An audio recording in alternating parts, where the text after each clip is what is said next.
And as the pandemic continues to impact families across the state of Florida and really across the entire country and world, our life coach, Dr. Jaime Kulaga, is joining us again this morning via Skype. Dr. Jaime, today we enter the critical phase 1 of the governor's plan to reopen the state. Things start to go back to what will become a new normal today, and you've got some advice for all of us as we start to put this pandemic sort of in the rearview mirror.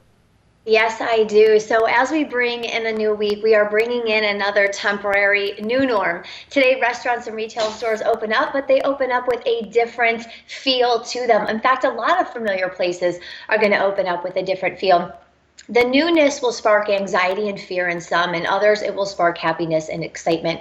Please know that neither reaction to our new normal is right or wrong.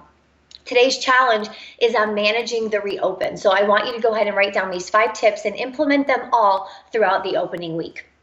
Number 1, be tolerant of people's opinions. If someone takes a different stance from you in regard to their belief about reopening, hear them out.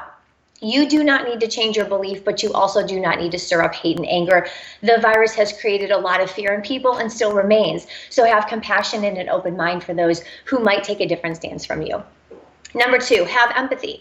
Empathy means to put yourself in someone else's shoes. It means to see life from another perspective, even when it's tough to understand it.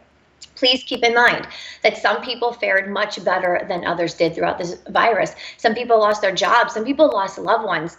If someone is very adamant in their opinion, allow them their opinion and just listen. There may be a deeper reason to why they're being so adamant. Number 3, have patience. Have patience with society. As non-essential businesses reopen, things will not be perfect. There may be longer wait times at restaurants, or retail stores might open up and make a mistake. Give them grace. This is new to them too. When you feel yourself getting antsy and frustrated, remember how great it is that we at least get to be able to make some strides toward a new normal. Number 4, be wise. We have never closed our country down and then slowly reopened it. So not only is this going to take patience and empathy, but you also need to be wise as to what's right for you and your family. As things open up, remember, we are not totally back to normal. And no matter how excited you get, you need to make sure that you take precautions and abide by the rules. And last, number 5, we talked a few weeks ago about creating a new routine and structure. Now it is time to pivot and create another new structure and new routine. This will minimize any anxiety about moving forward. So today I'm going to leave you with a thought. I usually leave you with an affirmation, but today's a little bit differently as we reopen. As the days go on and life returns, please don't forget how you felt in that moment when everything seemed to be taken from us and we all began to realize this is really happening. Remember, the grass isn't greener on the other side, it's greener where you water it. May we never again take for granted all we have in front of us all along.